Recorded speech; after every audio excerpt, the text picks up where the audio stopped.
I was standing in my Denver apartment when the past I thought I'd buried came knocking again. Years ago, my parents told me they couldn't help with college, that debt was shameful, that I needed to struggle to learn character. I believed them until the day they showed up asking me to fund my sister's lavish wedding, as if my success existed to fix their pride. In that moment, something inside me snapped into perfect focus. They'd rewritten the rules for her. But this time, I wasn't the obedient daughter they expected. I gave them a reality check they would never forget. My name is Iris, and for most of my life I played the role my family wrote for me. The reliable daughter, the quiet problem solver, the one who didn't ask for much, because asking usually led nowhere. I grew up in a small house just outside Denver where the walls were lined with my mother Helen's framed classroom art projects and my father Thomas's old auto shop calendars. From the outside, we looked like every ordinary American family. But inside, there was a constant, unspoken divide. Alina, my younger sister, sparkled at the center, and I learned to shrink around her brightness. It wasn't always malicious. It was subtle. 1,000 tiny moments that told me where I stood. When I brought home straight A's, Mom said, "That's wonderful, Iris," without looking up from the dinner pot. When Alina showed up with a last-minute dance trophy, the whole living room transformed into a celebration. Dad would pull out his phone call, relatives brag like she'd won the Olympics.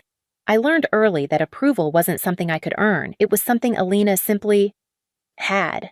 By the time I reached senior year, I thought maybe college would be my chance to rewrite my own story. I still remember the morning I got my acceptance letter into a cybersecurity program. The seal wasn't even broken when I burst into the kitchen, breathless proud in a way I hadn't been in years. For a few minutes, I let myself imagine they'd be excited for me, maybe help me take the next step. Instead, Helen dried her hands on a towel, exchanged a look with Thomas, and said, "Honey, now that you're 18, you'll need to figure out college on your own." Thomas added, "We didn't get handouts. You shouldn't either." I asked about co-signing a loan. Helen pursed her lips. "Debt is degrading. People use loans as a shortcut. You need to learn resilience." That word resilience carved itself into me like a warning. I spent the next 4 years working 3 jobs, falling asleep over textbooks in cold dorm rooms, eating whatever I could prep for $5 a day. The only people who showed up for me were my grandparents, Eldon and Margaret, who quietly drove me to a bank in Grand Junction and co-signed my loans without a single condition attached. Opportunity isn't a sin, Grandpa told me as we signed the papers. And neither is needing help. Eventually, I graduated, built a career, and carved out a life that felt solid and mine. A life where I didn't need to tiptoe around someone else's ego. But every time I visited my parents' house, the old dynamics slipped back into place. Alina floated on cushions of compliments. I sat in the background, the daughter who turned out fine, as if fine was all I'd ever been allowed to be. I thought distance would protect me. I thought success would put all of that behind me. But when Helen and Thomas came to my door asking for $75,000 for Alina's lavish wedding, I finally understood something. My history with them wasn't a closed chapter. It was a fuse waiting to be lit. The request came on a Tuesday evening, the kind of quiet night when the city lights outside my window looked almost soft. Helen and Thomas sat stiffly on my couch, hands folded like they were preparing for a performance rather than a conversation. I should have known then my parents only sat like that when they wanted something big, something impossible. "We need your help," Helen began, her voice syrup-sweet in a way that made my stomach tighten. "Your sister's wedding. Well, it's becoming quite the event." Thomas cleared his throat. "Julian's family is used to a certain standard. We've already committed to the venue and decorations, but the costs are higher than expected." I waited. Then Helen said it. "We were hoping you could contribute. $75,000 should cover the remaining expenses." For a moment, the room lost its sound. Their faces held expectation as if this were reasonable, natural, the obvious duty of a daughter who turned out fine. I stared at them, waiting for the punchline. It didn't come. "Let me get this straight," I said. "You refused to co-sign a small student loan so I could attend college, but now you expect me to fund a luxury wedding." Helen blinked, genuinely offended. "That was different. College debt would have hurt you. This is about family." Family. Funny how that word only surfaced when they needed something. Alina hadn't spoken to me in years, not since the Thanksgiving meltdown she orchestrated in my apartment, mocking my furniture, my neighborhood, even a family recipe I cooked to feel close to my grandmother. She'd stormed out after I finally defended myself, and our relationship flatlined on the spot. Now she wanted a ballroom full of imported flowers and crystal towers of champagne. And somehow I was the one expected to make that dream happen. I didn't answer right away. I wanted to think, to breathe, to dig through the years of pressure until I found my own voice beneath it. But my silence was enough for Thomas. "Iris," he said, leaning forward, "you make good money. You can afford this." There, it was the truth they'd rehearsed. My success didn't belong to me. It belonged to their image. After they left, the phone calls started. First, "Nora, sanctimonious as ever, your parents are heartbroken. How could you say no so quickly?" Then, "Colby, you're seriously not helping. You're loaded." Then Riley, "I don't even recognize you anymore." Every call tightened the invisible rope around my ribs. They weren't interested in my side. They wanted compliance, not understanding. But the hardest blow came from a number I didn't recognize. A text. "This is Julian. Your refusal is making things difficult for Alina. Please reconsider for her sake." I stared at the message until the screen dimmed. Then I blocked the number. For years, I'd carried the weight of being the reasonable one, the responsible one, the one who absorbed the family's imbalances without protest. But as I stood by my window that night, watching the city pulse below, something shifted. For the first time in my life, I wasn't afraid of disappointing them. I was afraid of losing myself if I didn't act. The silence after I blocked Julian's number felt heavier than the noise that came before it. I sat on the edge of my bed, elbows on my knees, letting everything settle, the old hurt, the new insult, the years I'd spent bending myself into someone they could use. Somewhere along the way, I'd mistaken endurance for love and self-sacrifice for loyalty. That illusion was gone now. For 3 days, I tried to shake it off. I focused on work on lines of code and security reports, anything that didn't involve wedding budgets or family guilt. But the memories kept resurfacing with painful clarity. Thomas's dismissive shrug when I begged for help with college. Helen's lecture about degrading debt. Alina's smug laugh at my Thanksgiving table. Back then, I swallowed it all. Now, it burned. On the 4th morning, I opened an old folder tucked behind my desk drawer, payments bills, the remnants of those college years. Not the details, just the reminder. I held one in my hand, tracing the faded ink, feeling again the exhaustion of studying until dawn after a double shift, the cold library floors where I sometimes napped because I couldn't afford to run my heater all night. They had let me drown then. Now they wanted me to build Alina a lifeboat. That was the moment something inside me snapped into alignment, not anger, not revenge, but clarity. Saying no wasn't cruelty. It was correction. It was truth. I drafted a message to Helen and Thomas, short and steady. "I've considered your request. My answer is no. Please don't contact extended family about this again." I didn't hit send. Instead, I closed my phone, grabbed my coat, and drove across town to see Eldon and Margaret. If anyone could ground me, it was them. The moment I stepped inside, my grandmother touched my cheek and said, "You look tired, honey." I broke a little at that, just enough to let the truth out. I told them everything. Eldon listened quietly, his hands folded on the table. When I finished, he nodded once. "Standing up for yourself isn't betrayal," he said. "It's maturity. They won't like it. But that doesn't make it wrong." On the drive home, I realized I didn't need their approval.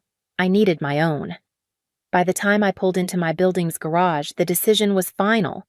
The next time my parents asked for an answer, they wouldn't be speaking to the daughter who stayed quiet. They'd be meeting the woman who finally learned how to say no. I didn't have to wait long for the next confrontation. It came the following Sunday afternoon, a crisp Denver day when the air tasted like cold pine and distant chimney smoke. I'd just finished cleaning my apartment when the intercom buzzed. "I didn't need to check the screen. Some things you feel in your bones." Helen's voice drifted through the speaker. "Iris, honey, we need to talk. It's important. Important always meant urgent for them. Urgent always meant something they wanted. I buzzed them in anyway. When they stepped inside, Helen's eyes scanned my apartment like she was searching for proof I didn't deserve. Thomas avoided looking at me altogether, heading straight to the kitchen counter like he owned the place. They moved with the quiet entitlement of people who had never once questioned whether they were welcome. Helen clasped her hands. "We heard you've been overwhelmed. With all the calls." Overwhelmed. Not harassed, not attacked. Overwhelmed. "I wasn't overwhelmed," I said. "I was disappointed. In us," she asked like that was unthinkable. "In everyone." Thomas exhaled sharply. "Look, Iris, we know you're upset about the past, but it's time to let that go. This is about your sister's future." There it was, again, my life framed as a footnote to Alina's convenience. I leaned against the arm of my sofa, arms folded. "Before we go any further, let's be honest. You refused to help me with college. You made principles out of your fears. You let me work myself raw while insisting it was good for me. And now you want me to pay for Alina's wedding. A lavish wedding." Why Thomas's jaw tightened. "Because it's what's expected." Helen chimed in. "Julian's parents are contributing so much. We can't look inadequate." So that was it. Not love, not fairness, not family, appearance. "You care more about looking successful than being good parents," I said softly. Helen flushed. "That's not true, and frankly I don't appreciate being spoken to like this. Then try hearing me instead of managing me." Her lips pressed into a thin line. "We didn't come for an argument," Thomas said. "We came for a solution." "We need that money, Iris." "No," I said. The word landed between us like a dropped stone, small but unstoppable. Helen blinked at me as if she hadn't heard correctly. "No," she repeated. "No," I said again, calmly. "I'm not paying for the wedding. You can afford it," Thomas shot back. "That's not the point." "Then what is?" Helen demanded, voice trembling with indignation. I took a slow breath. "The point is that you want my success without acknowledging what it cost me.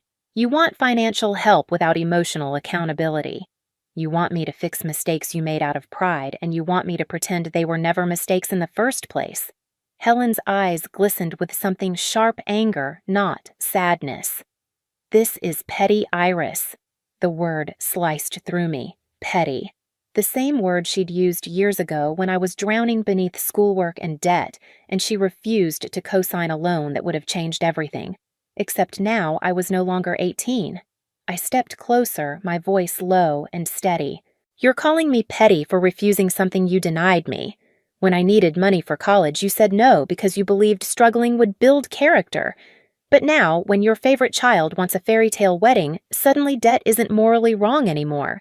Suddenly money is a tool, not a sin." Helen looked away. Thomas rubbed the back of his neck. "We thought it was the right decision at the time." "No," I said. "You thought it was the easy decision for you."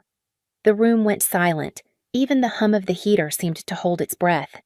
Then Helen whispered, "You're going to ruin this wedding." I laughed. I didn't mean to, but the sound broke out of me like a release valve. "I'm not ruining anything. I'm refusing to enable your bad promises." She swallowed hard. "Alina will be devastated. She already was devastated," I said quietly. "Long before I said no. You raised her to believe everything should be handed to her, and now the world is correcting her expectations." Helen looked stunned, as if she'd never considered this. Thomas shook his head. "We can't go back on our word." "Then don't," I said. "But don't ask me to live with the consequences of it." Helen stepped forward, voice trembling. "What happened to you, Iris? You used to be so sweet." "I grew up," I replied. Before they could say another word, the doorbell rang again. I froze. Helen turned toward the door, confused. "Did you invite someone else?" "No," I said, but my stomach twisted. I opened the door. Alina stood there, no designer clothes, no practiced smirk, no entourage of validation buzzing behind her. Just my sister in jeans and a slightly wrinkled sweater clutching her purse with both hands like it was keeping her upright. "I need to talk to you," she said, voice quiet. Helen rushed toward her. Sweetheart, we're handling Mom, Alina said, holding up a hand. Please stop. Helen went silent, startled. Alina stepped inside and turned to face me. Her eyes were softer than I'd seen in years. I heard everything she said. And Iris? You're right. The words stunned us all. Even Thomas blinked like he'd misheard.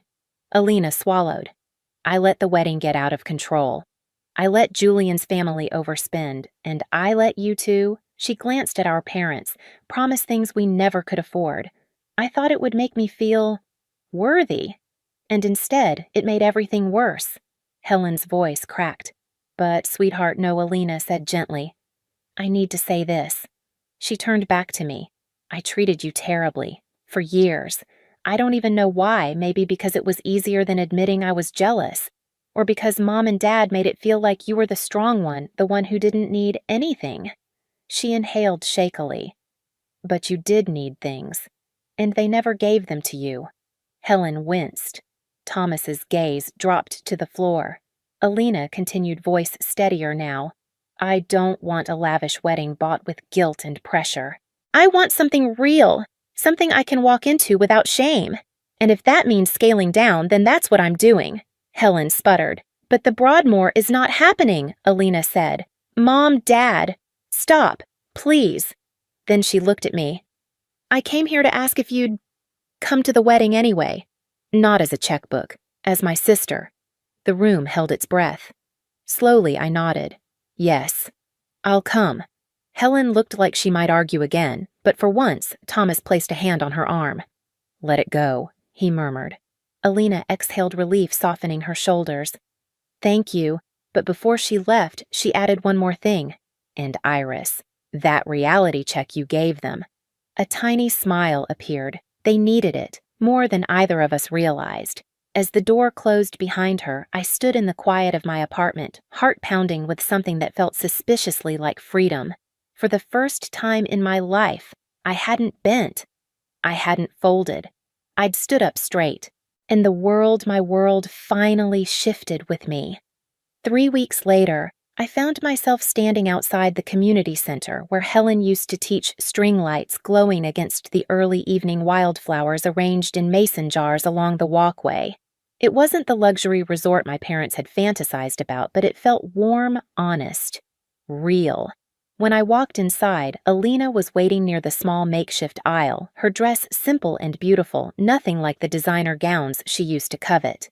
She smiled when she saw me, a soft, grateful smile that held no competition, no superiority, just sisterhood. Ready, she whispered. For you always, I said. I walked her down the aisle. Guests clapped, a gentle wave of affection that felt earned, not staged. Julian looked at her like she was the only person in the room, and for the first time, I believed he wasn't the boy he used to be. My parents never showed. There was a time that would have gutted me, but as I stood beside the newly married couple, surrounded by people who came not for show, but for love, I felt something unexpected, peace, not the kind born from perfection, but from truth, finally settling where it belonged. A week later, Helen and Thomas asked to meet. We sat at a small Starbucks near Dad's store. They looked smaller somehow, less certain, less armored. Helen spoke first. We were wrong, about so much. Thomas nodded. We should have helped you. We should have been proud of you. We're sorry. Their apology didn't erase the past, but it acknowledged it, and that was enough. I'm willing to move forward, I said. But with boundaries. They agreed. As I walked back to my car, the late afternoon sun warming my shoulders, I realized something: justice isn't always loud. Sometimes it's quiet, steady, and entirely yours. Standing there in the soft Denver light, I understood the truth I'd spent years reaching for. Love isn't measured by what you give up, but by what you refuse to let break you. I didn't fund a lavish wedding, and I didn't repeat the patterns that once hurt me. I chose myself, and somehow that choice brought all of us closer to something honest. If this story resonates with you, share your experience in the comments and subscribe for more family dramas and real-life reckonings. You're not alone.